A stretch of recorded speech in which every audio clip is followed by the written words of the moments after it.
Uma boa noite a todos. Nós vamos uma vez mais agradecendo a Deus, nosso Pai, a Jesus Cristo, nosso Mestre, a Frei Fabiano de Cristo, aos Espíritos amigos, pela oportunidade de mais esse encontro. Nós trouxemos hoje do capítulo 20 do Evangelho segundo o Espiritismo, os trabalhadores da última hora, um ponto que ele fala dos trabalhadores do Senhor, que é uma mensagem transmitida pelo Espírito da Verdade em Paris em 1862. Ele nos diz: é chegado o tempo em que se cumprirão as coisas anunciadas para a transformação da humanidade. E felizes serão aqueles que tiverem trabalhado no campo do Senhor generosamente e sem outro interesse que não seja a caridade. Suas jornadas de trabalho serão recompensadas 100 vezes mais do que esperavam.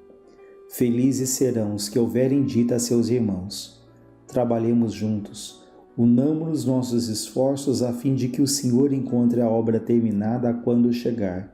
E o Senhor lhes dirá: vinde a mim, vós que sois bons servidores, que calastes vossos melindres e discórdias, para não deixar a obra prejudicada. Mas infelizes daqueles que por suas divergências vaidosas houverem retardado a hora da colheita, pois a tempestade virá e serão levados no turbilhão, e clamarão: graça, graça, Senhor. Aqui graça no sentido de pedir ali a salvação. Então clamarão: graça, graça, Senhor, e ele lhes dirá: por que pedis graças, vós que não tivestes piedade de vossos irmãos, que recusastes estender a mão ao fraco e o esmagastes ao invés de socorrê-lo? Por que pedis graças, vós que procurastes na terra vossa recompensa nos gozos e na satisfação do vosso orgulho? Já recebestes a vossa recompensa de acordo com a vossa vontade. Nada mais deveis pedir. As recompensas celestes são para aqueles que não tenham recebido as recompensas na terra. Deus faz neste momento a enumeração de seus servidores fiéis e marcou a dedo aqueles que do devotamento só têm a aparência, a fim de que não se apoderem do salário dos servidores corajosos. A estes, que não recuarem perante a tarefa, é que ele vai confiar os postos mais difíceis na grande obra da regeneração pelo Espiritismo, e essas palavras se cumprirão: os primeiros serão os últimos, e os últimos serão os primeiros no reino dos céus. Então esse texto é um texto bastante interessante, essa mensagem, que é sempre ali o convite ali ao trabalho, né? Quando ele fala que é chegado o tempo em que as coisas se cumprirão, conforme anunciado para a transformação da humanidade, é aquilo que temos ouvido constantemente, que a Terra passa por um período de grandes mudanças, que ela vai deixar de ser um mundo de provas e expiações para o mundo de regeneração, mas a transformação da Terra, ela naturalmente ela passa pela transformação dos homens, daqueles que aqui convivem, né? Então, quando se fala da transformação da Terra, sempre nos perguntemos: qual é a transformação que tem sido feita dentro de mim, né? E aqui não se fala dessa transformação de espíritos perfeitos, né, daqueles que não erram. Não, o erro ainda faz parte da nossa trajetória, do nosso estado evolutivo. O que se pede acima de tudo é o esforço, é a boa vontade, é o desejo sincero e persistente ali de fazer o bem. Como ele diz aqui, né, os bons servidores são aqueles que calam ali os melindres, as discórdias, para que a obra não fique prejudicada. Então é aquele que não vê somente o seu caminho, não olha para o seu próprio umbigo, mas aquele que vê de uma maneira mais ampla e que muitas vezes renuncia ali às suas possessões, pensando se aquilo vai ser bom para o todo, se aquilo vai ser bom para a obra que está sendo construída ali ao longo do tempo. E nesse processo de construir a obra, e falando aqui da obra interna, nós temos que aprender a desconstruir aquilo que alimentamos ao longo de muitas existências, né? Desconstruir ali o nosso personalismo, o nosso individualismo, a nossa vaidade, o nosso orgulho, os nossos melindres, Da mesma maneira que para aprendermos os novos conceitos, e aprender aqui no sentido de sentir, de vivenciar, nós temos que desaprender aquilo que nós fomos também alimentando ao longo dessas muitas vidas. Então é um processo de aprendizado, mas também, de certa forma, de desaprender aquilo que fomos alimentando. É um processo de construção, mas também é um processo de desconstrução, para que ali a nossa alma esteja mais livre, mais leve, mais limpa, para que o novo, para que o bem, ele se instale dentro de nós. É aquele exemplo da jarra que está suja, e essa jarra poderia significar ali as nossas dificuldades, os nossos vícios, os nossos mau hábitos. Eu não posso pegar esse jarro de água e simplesmente despejar toda aquela água suja no ralo. O que acontece é que eu pego ali naquela jarra suja de água, com a água suja, eu pego ali uma mangueira que sai uma água limpa. A hora que eu coloco dentro da jarra com a água suja, gradativamente aquela água suja ela vai sendo substituída pela água limpa. E depois de algum tempo, nós teremos dentro do recipiente, dentro do vaso, somente a água limpa. Então, da mesma maneira, na nossa existência, nós não podemos pegar aquilo que não está bom e simplesmente jogar fora, colocar debaixo do tapete, mas gradativamente, pela atitude, pelos pensamentos, pelo trabalho, nós vamos substituindo aquilo que não está bom pelo novo, o novo mais limpo, o novo mais puro. Então essa é uma transformação gradual. Isso se faz sobretudo através do trabalho. Por isso que ele fala dos trabalhadores do Senhor, o convite que é feito, aliás, que tem sido feito há tanto e tanto tempo. Então, se é chegado o momento da transformação da humanidade, da Terra, igualmente é chegado o momento de uma transformação mais intensa, mais firme, mais decidida, mais resoluta ali da nossa parte. Então, deixemos, como ele fala uma vez mais, os nossos milímetros, as nossas discórdias, e procuremos trabalhar ali sem esperar uma recompensa imediata, porque, como ele fala, a recompensa será infinitamente maior do que aquela que a gente possa imaginar. É como se alguém nos contratasse ali para trabalhar, falar, olha, seu pagamento será depois de um mês, e às vezes depois de um dia a gente já quer receber o pagamento.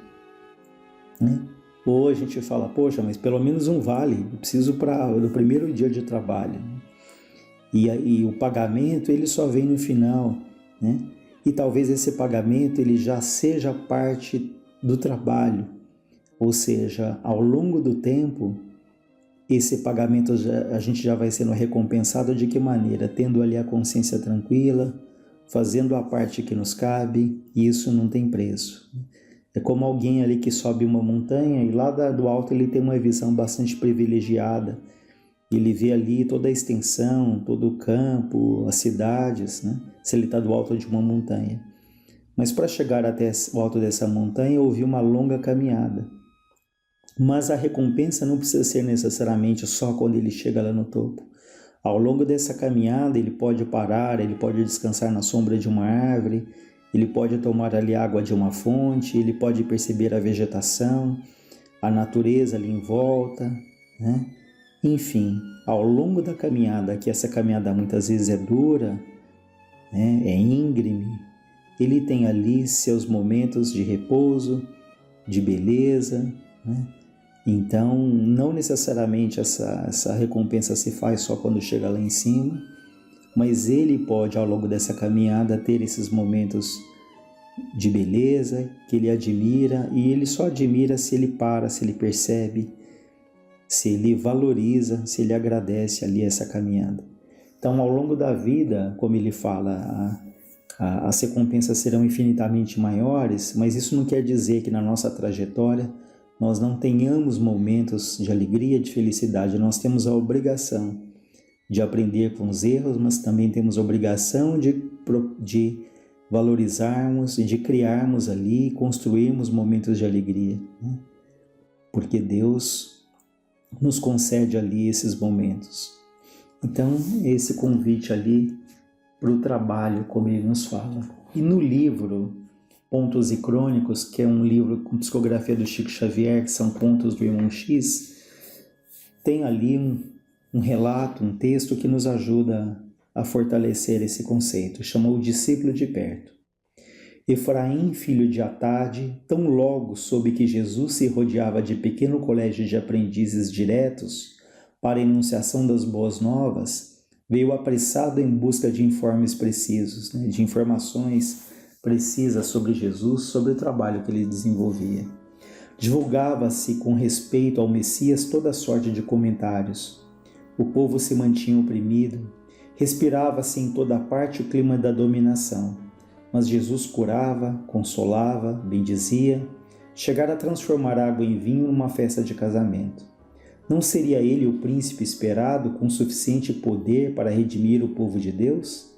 Certamente, ao fim do ministério público, dividiria cargos e prebendas, vantagens e despojos de súbito valor.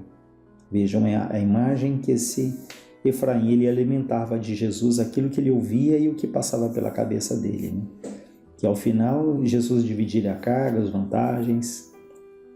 Aconselhável, portanto, disputar-lhe a presença, se ele ia um discípulo chegado ao coração.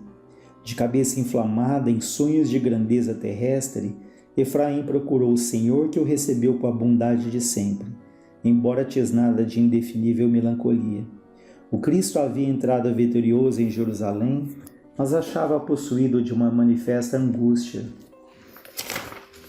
Profunda tristeza transbordava-lhe o olhar, adivinhando-lhe a flagelação e a cruz que se avizinhavam.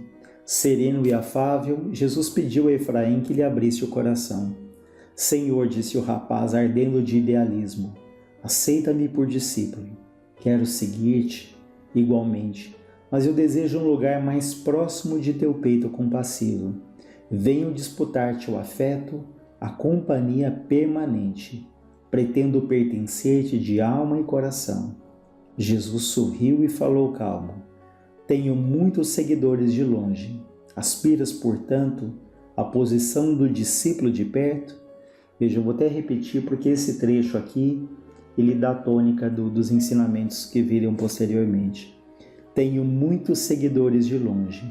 Aspiras, porventura, à posição do discípulo de perto? Sim, mestre, exclamou o candidato, exclamou Efraim, embriagado de esperança no poder humano. Que fazer para conquistar semelhante glória? O divino amigo que lhe sondava os recônditos escaninhos da consciência esclareceu pausadamente. Jesus então diz: o aprendiz de longe pode crer e descrer, abordando a verdade e esquecendo-a periodicamente, mas o discípulo de perto empenhará a própria vida na execução da divina vontade, permanecendo dia e noite no monte da decisão. O seguidor de longe, continua Jesus, provavelmente entreter-se-á com muitos obstáculos a lhe roubarem a atenção, mas o companheiro de perto viverá em suprema vigilância.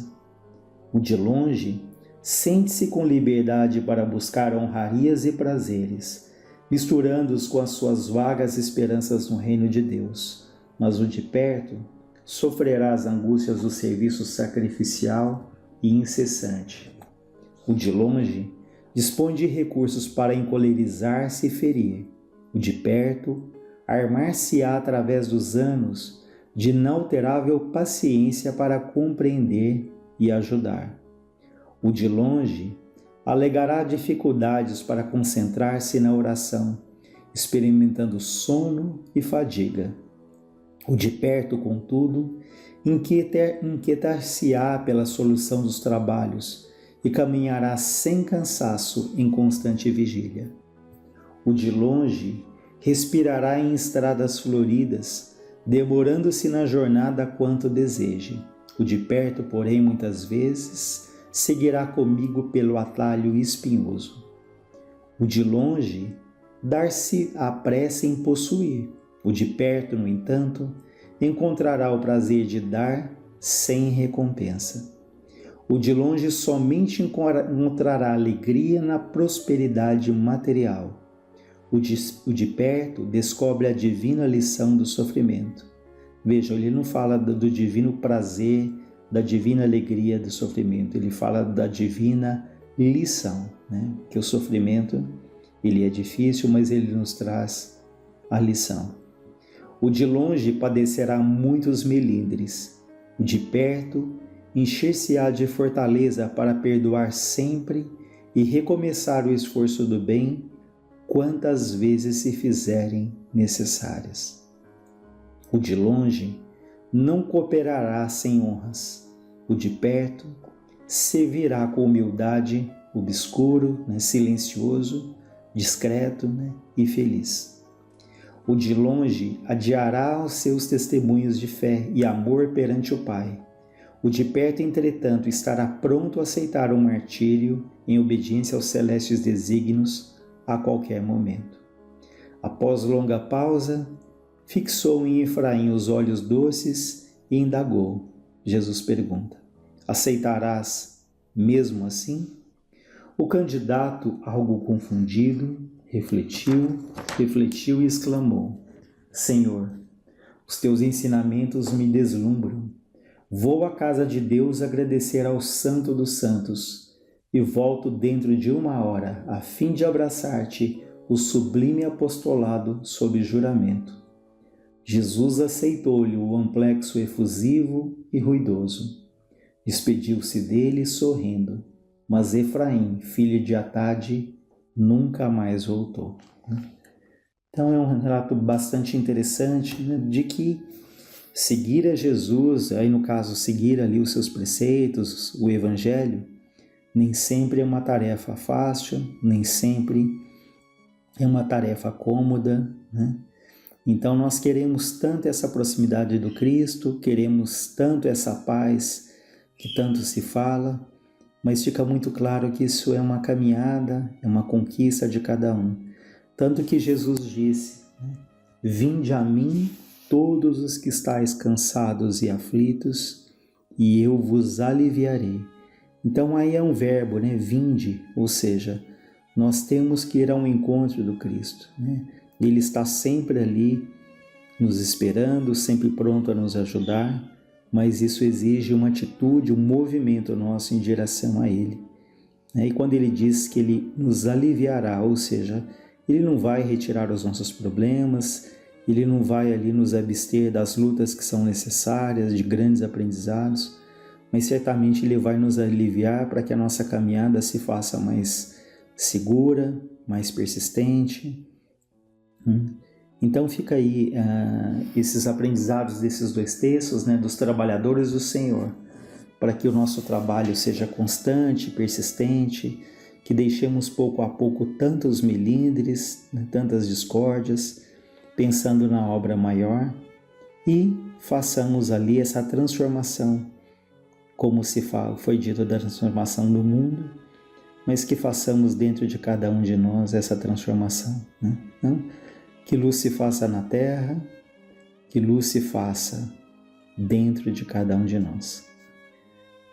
Vamos encerrando por aqui, então, agradecendo a Deus e a Jesus.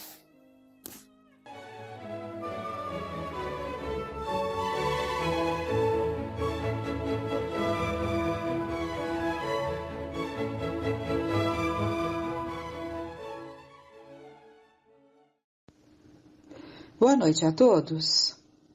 Nos 2 últimos encontros da terça, trouxemos a temática da influência dos espíritos quando encontram campo de ação na mente desavisada.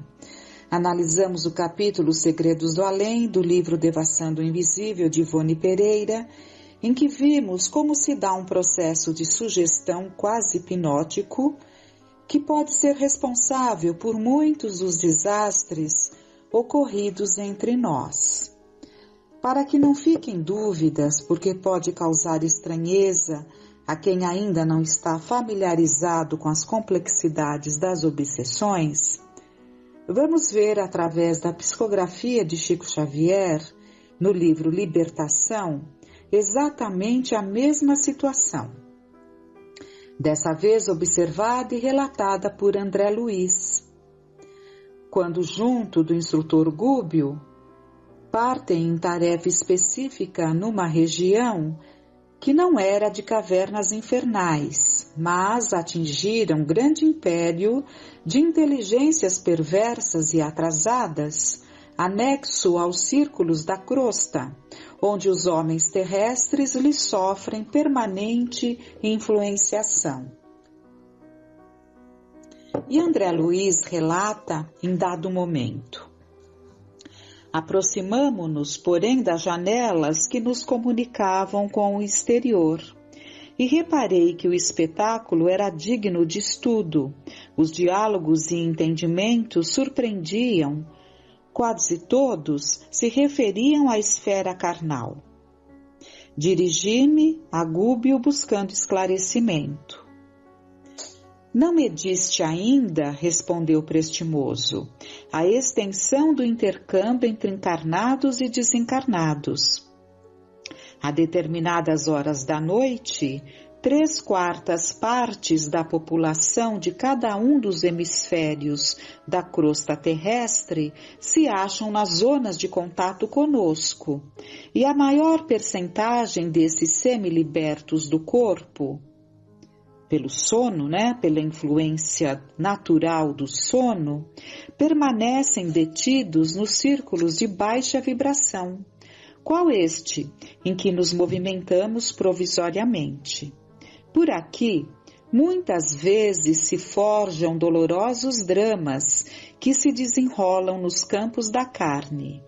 Grandes crimes têm nestes sítios as respectivas nascentes, e não fosse o trabalho ativo e constante dos espíritos protetores, que se desvelam pelos homens no labor sacrificial da caridade oculta e da educação perseverante, sob a égide do Cristo, acontecimentos mais trágicos estarreceriam as criaturas.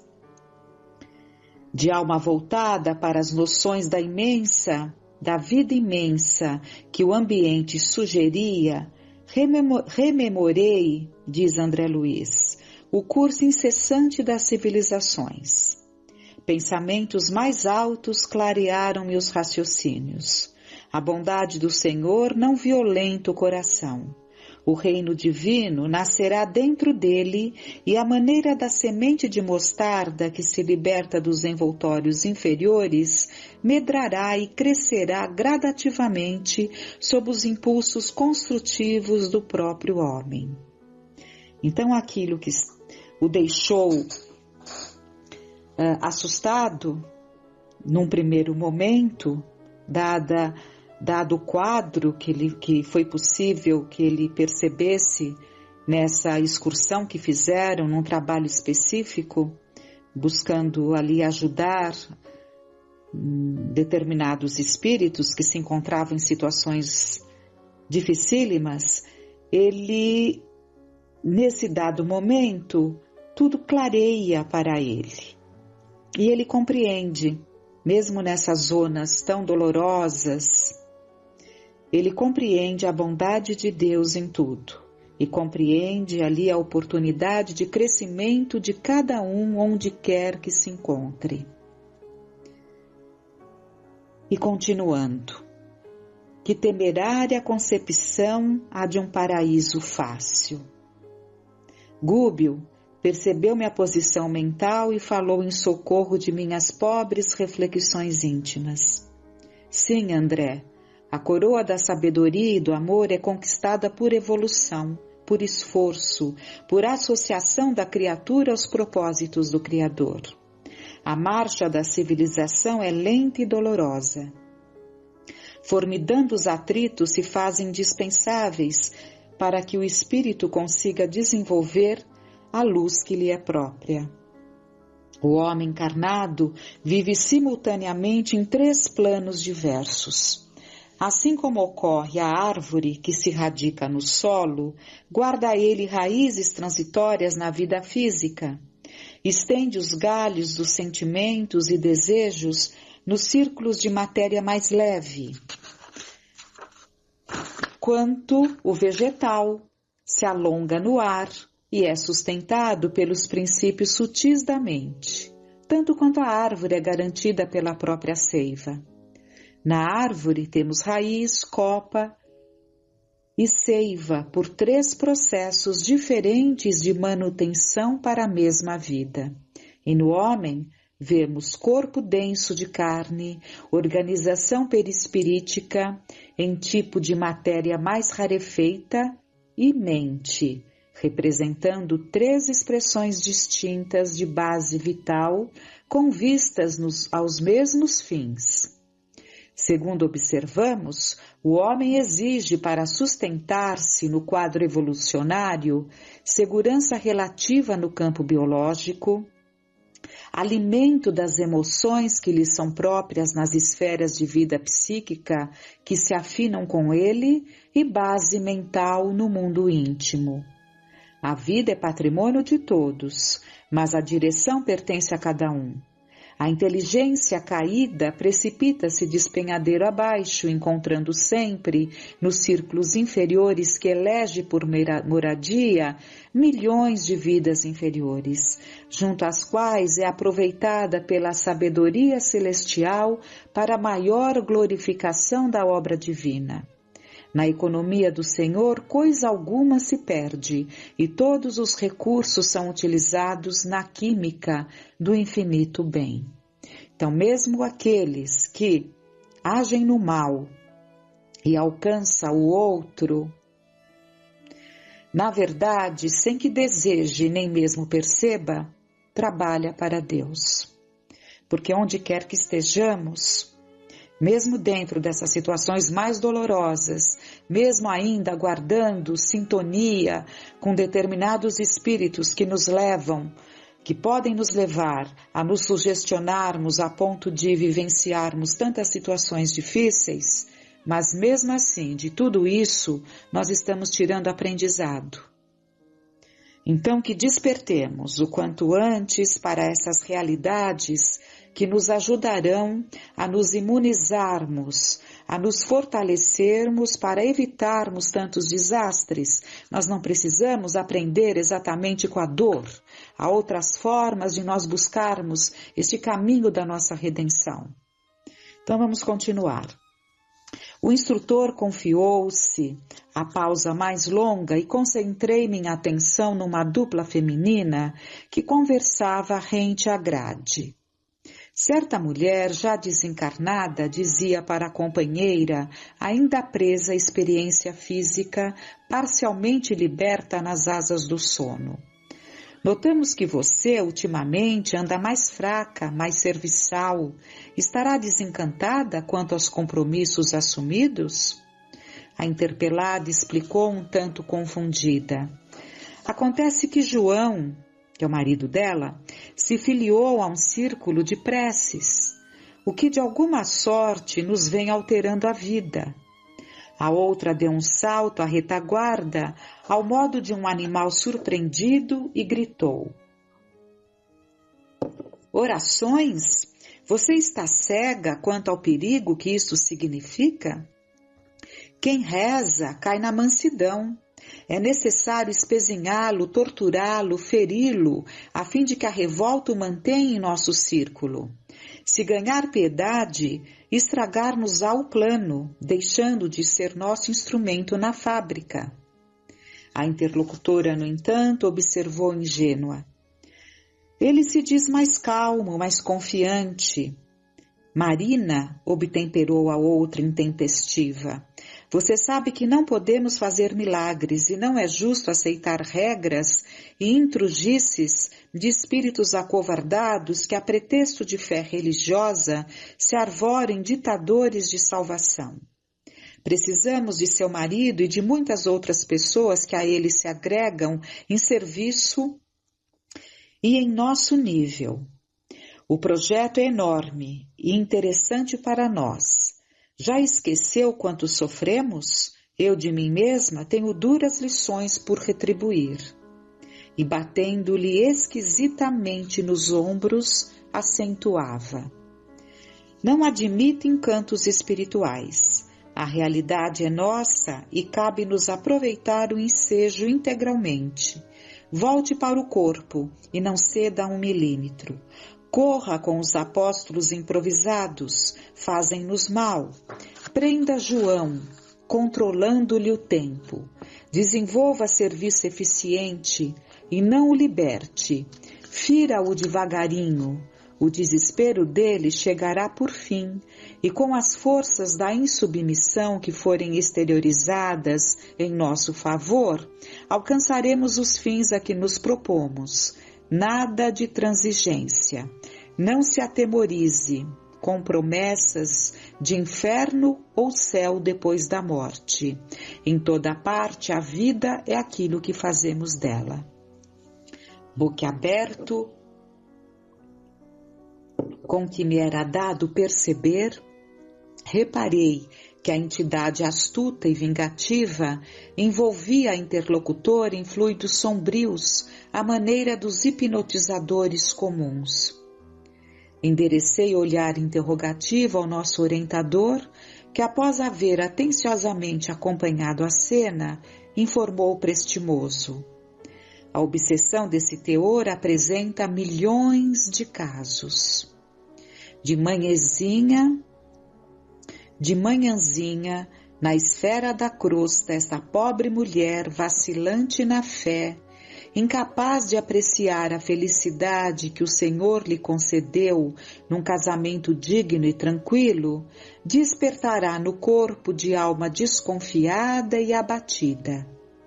Oscilando entre o crer e o não crer, não saberá polarizar a mente na confiança com que deve enfrentar as dificuldades do caminho e aguardar as manifestações santificantes do alto, e em face da incerteza íntima em que se lhe caracterizam as atitudes, demorar-se-á imantada a essa irmã, ignorante e infeliz, que a persegue e subjuga para conseguir deplorável vingança. Converter-se-á, por isso, em objeto de acentuada aflição para o esposo, e suas conquistas incipientes periclitarão. Então, a forma dessa jovem esposa modificar esse quadro seria orar, vigiar, buscar bons pensamentos, preparar-se para o seu sono, para não ser atraída automaticamente, porque é assim que se dá, com muita facilidade, para junto daqueles com os quais nos afinamos. Ela já estava despertando para uma nova realidade, mas ainda não estava forte o suficiente para se desprender desse quadro. Então, provavelmente, ela iria prejudicar ali esse passo tão importante que o seu marido estava dando e que ajudaria ali, com certeza, aos dois, a família. Então, o Eloy pergunta: como se libertaria de semelhante inimiga, ele pergunta a Gúbio. Mantendo-se num padrão de firmeza superior, com suficiente disposição para o bem.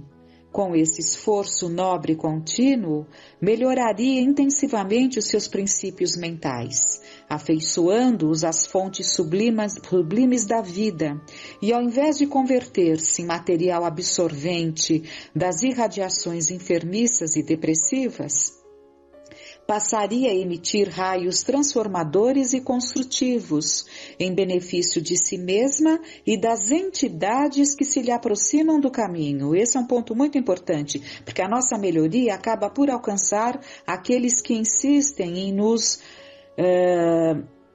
acompanhar e nos prender a determinados comportamentos e formas de viver e sentir a vida.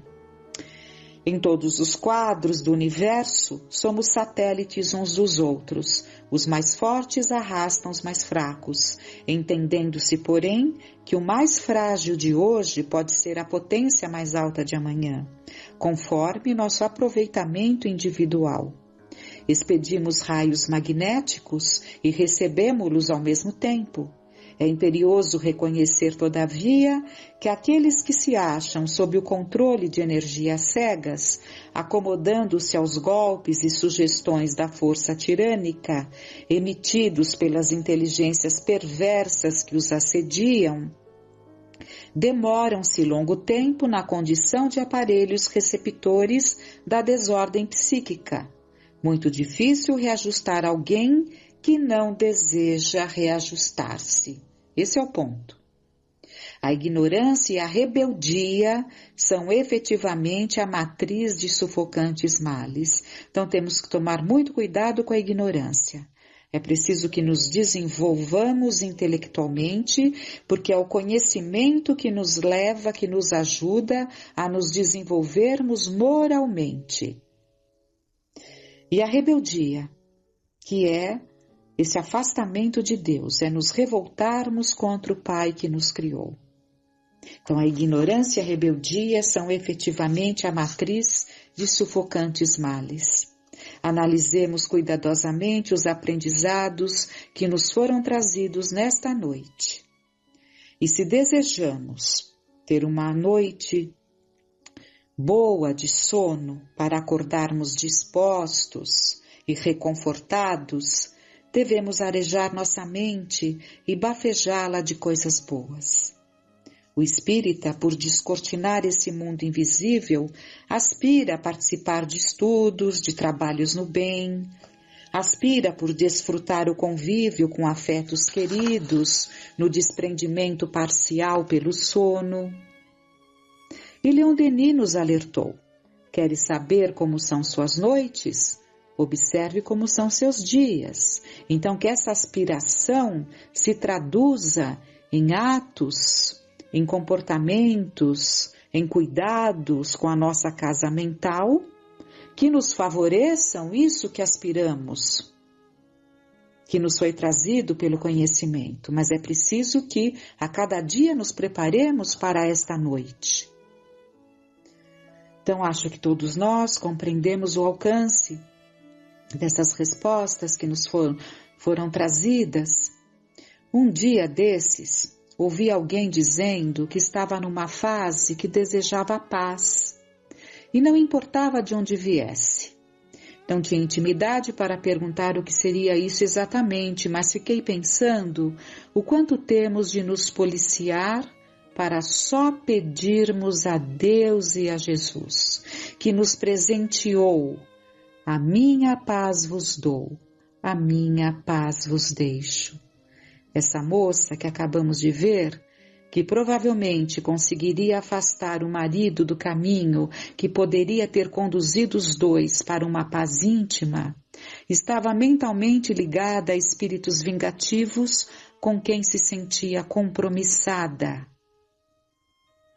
Então, fica o ensinamento de que muitas situações dolorosas, umas mais, outras menos, são engendradas nas ligações com o plano inferior.